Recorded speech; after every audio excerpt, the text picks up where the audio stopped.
بسرا صاحب، آپ سے ہم آغاز کرتے ہیں کہ عمران خان نے تو کہہ دیا ہے کہ جو سہیل آفریدی ہیں یہ میرے اوپننگ بیٹسمین ہیں اور یہ اب کھل کے کھیلیں گے. تو اس سے پہلے ہم نے وسیم اکرم پلس بھی دیکھا تھا لیکن وہ تو پرفارم نہیں کر سکے. علی امین گنڈاپور پھر کیا تھے؟ کیا وہ بیٹر تھے؟ کیا وہ بیٹسمین تھے؟ یا وہ فیلڈنگ میں تھے؟ ان کو ٹیم سے آؤٹ کیوں کیا گیا؟ ثناء اللہ بھائی، سب سے پہلے تو اللہ کا لاکھ لاکھ شکر ہے. وَتُعِزُّ مَن تَشَاءُ وَتُذِلُّ مَن تَشَاءُ. حق اور سچ کی فتح ہوئی اور حق کا خدا ہے، سچ کا خدا ہے.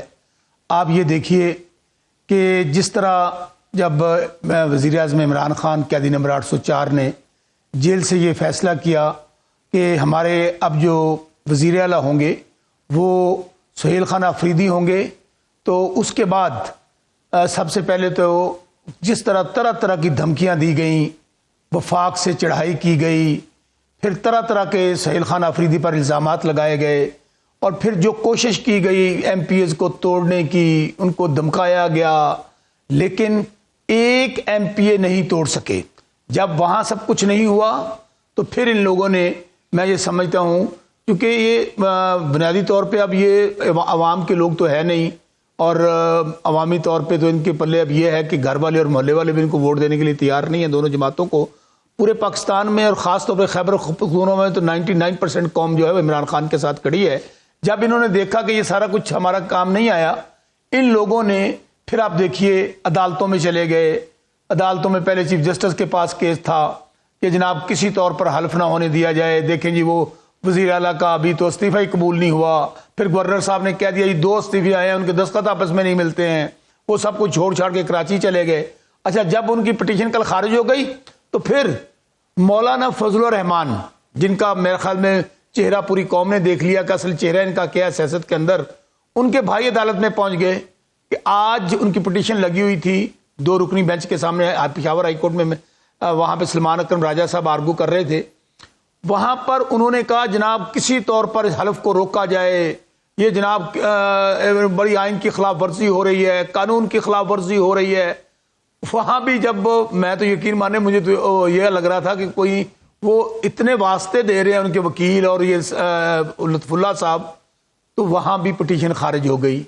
آج پھر حلف ہوا.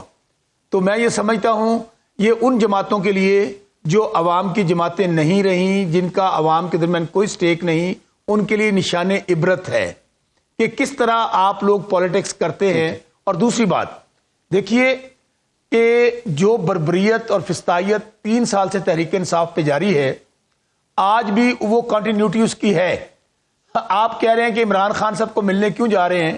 آپ کو تو ثناء اللہ بھائی خراج تحسین پیش کرنا چاہیے کہ عمران خان نے اس نوجوان کو موقع دیا جو 36 سال کا نوجوان ہے، قبائلی علاقے سے ہے، اور یہاں تو روایات یہ ہیں، آپ پیپلز پارٹی دیکھ لیں، نون لیگ دیکھ لیں، تو ان کے گھروں سے وزارت عظمیٰ اور وزارت اعلیٰ نکلتی نہیں ہیں.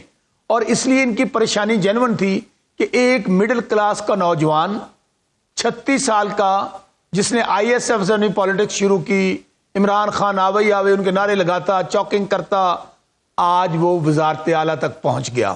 یہ ہے ایک تبدیلی، یہ ہے عوام کی طاقت، یہ ہے جمہوریت. تبدیلی کی وجہ کیا ہے اس پہ بھی تھوڑی سی روشنی ڈالیں نا. اس میں ڈالتا ہوں. ایسا کیا علی امین گنڈاپور نہیں کر سکے خان صاحب کے لیے جو کہ اب سہیل آفریدی کریں گے؟ ثناء اللہ بھائی، اگلی اس سوال کا جواب دینے سے پہلے آپ نے کہا کہ وہ عمران خان کو ملنے کے لیے جانا چاہتے ہیں، تو مجھے بتائیے کہ وہ پارٹی کے سربراہ ہیں، پارٹی کے چیئرمین ہیں، وزارت اعلیٰ اللہ تعالیٰ کے بعد اگر آج سہیل خان آفریدی وزیر اعلیٰ ہے تو وہ عمران خان کی وجہ سے ہے، قیدی نمبر 804 کی وجہ سے. تو وہ کیوں نہ ملنے جائیں؟ انہوں نے مشاورت نہیں کرنی ہے، انہوں نے پوچھنا نہیں کہ آگے کس طرح چلنا ہے.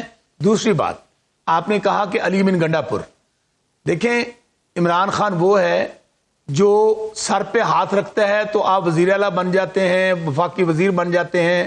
جب عمران خان سر سے ہاتھ اٹھاتا ہے تو محمود خان کی طرح، عثمان بزدار، جہانگیر ترین، پرویز خٹک کی طرح M N A M P تو کیا آپ کونسلر نہیں بن سکتے.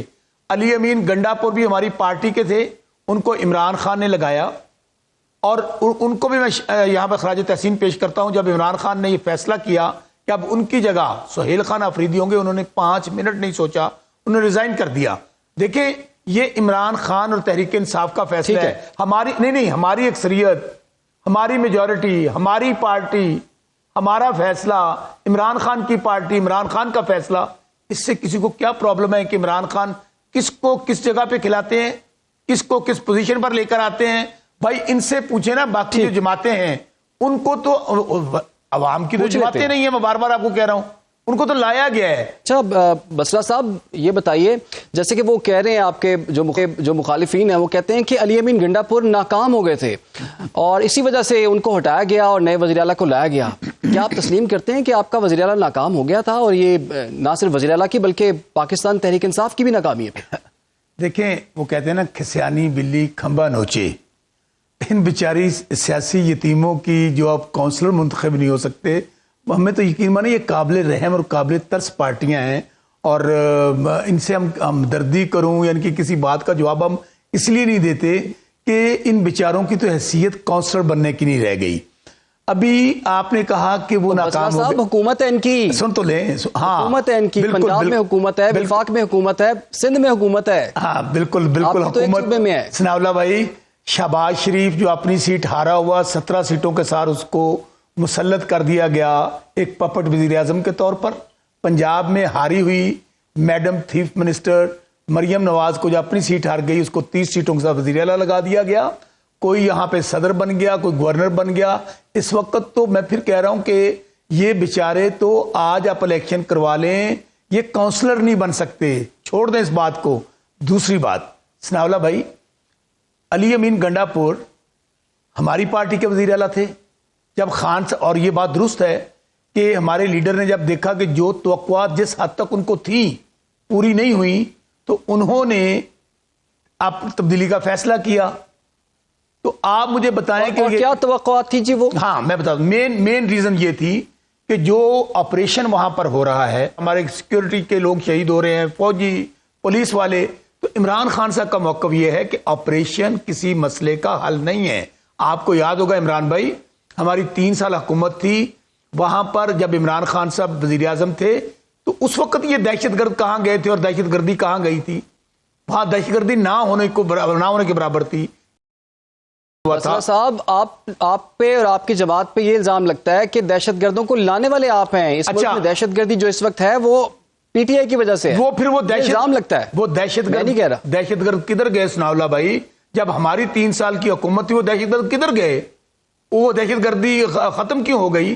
اگر ہم لے کر آئے تھے، اگر اس آرگومنٹ کو بائی کر لیں تو میرے بھائی اس وقت جب عمران خان صاحب وزیر اعظم تھے، اشرف غنی کے افغانستان کا صدر تھا، بدترین مخالف تھا پاکستان کا، مودی کا یار تھا، را کا ایجنٹ تھا، لیکن ہم نے انہیں انگیج کیا اور اس کی وجہ سے ہمارے یہاں پر دہشت گردی نہیں کی۔ سو یہ مین کنسرن تھا کہ وہاں پر جو اگر سب سے بڑے چلے یہ بتا دیں دہشت گردوں کو انگیج کرنا ہے یا ان کو مارنا ہے؟ دہشت گردوں کو نہیں کرنا، دہشت گردوں کو تو مارنا ہے، لیکن میرے بھائی ہم سب سے بڑے سٹیک ہولڈر ہیں ثناءاللہ بھائی، وہاں پر 99% خیبر پختونخوا کی قوم ہمارے ساتھ ہے، پیپلز پارٹی نون لیگ تو بیچارے وہاں پہ ہے ہی نہیں ہے۔ تو پھر آپ ملٹری آپریشن کی حمایت کرتے ہیں کہ نہیں کرتے؟ ملٹری آپریشن مسئلے کا حل نہیں ہے، نہیں ہے، نہیں ہے۔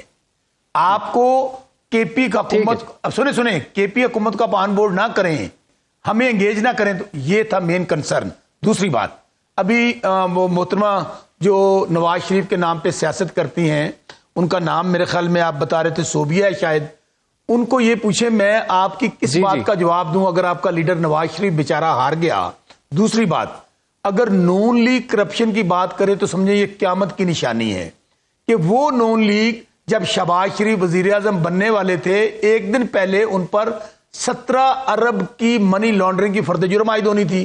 ان کا کام صرف لوٹ مار، corruption, money laundering, T T خاندان، اور کینیڈا کی یونیورسٹی ہے جہاں پہ نواز شریف نے جس طرح کرپشن کی۔ ابھی تو کے پی میں جی جو کرپشن ہو رہی ہے اس پہ کافی انگلیاں اٹھ رہی ہیں کے پی گورنمنٹ میں، آپ مجھے اور صوبیہ صاحبہ نے بتایا کچھ گنوائے بھی ہیں۔ سنیے یہ دیکھیں نا، اگر کرپشن ہو رہی ہو وہاں پہ، آج ان بیچاروں کی ضمانتیں ضبط ہو گئی ہیں، 2 3 ایم پی ہیں ان کے، اور ہماری سیٹوں پہ، ریزرو سیٹوں پہ صوبیہ شاہد وغیرہ لوگ بیٹھے ہوئے ہیں، مانگے تانگے کی سیٹوں پر بات کرتے ہیں ہماری کرپشن کی۔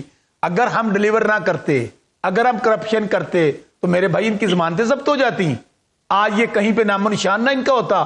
تو Tehreek Insaf is the only party in Pakistan, especially Khyber Pakhtunkhwa میں تو 99.9% لوگ عمران خان کے قیدی نمبر 804 کے چاہنے والے ہیں. آج میں آپ کو ایک بات نیٹ شل بتا دوں, آج بھی پاکستان کے مسائل کا حل اس کی چابی پڑی ہے اڈیالہ جیل قیدی نمبر 804 کے پاس. اگر آپ نے ٹھیک ہے سن لیں, اگر آپ نے جب تک آپ پاکستان دیکھیں, جنگیں فوج کبھی نہیں لڑتی, جنگیں قوم لڑتی ہے. قوم عمران خان کے ساتھ کھڑی ہے. آپ میرے بھائی اگر سیاسی مسائل ہیں, معاشی مسائل ہیں, جب تک آپ قیدی نمبر 804 کو انگیج نہیں کریں گے, ان سے بات چیت نہیں کریں گے, ان کے اوپر آپ نے 300 مقدمات ڈال دیے ہیں.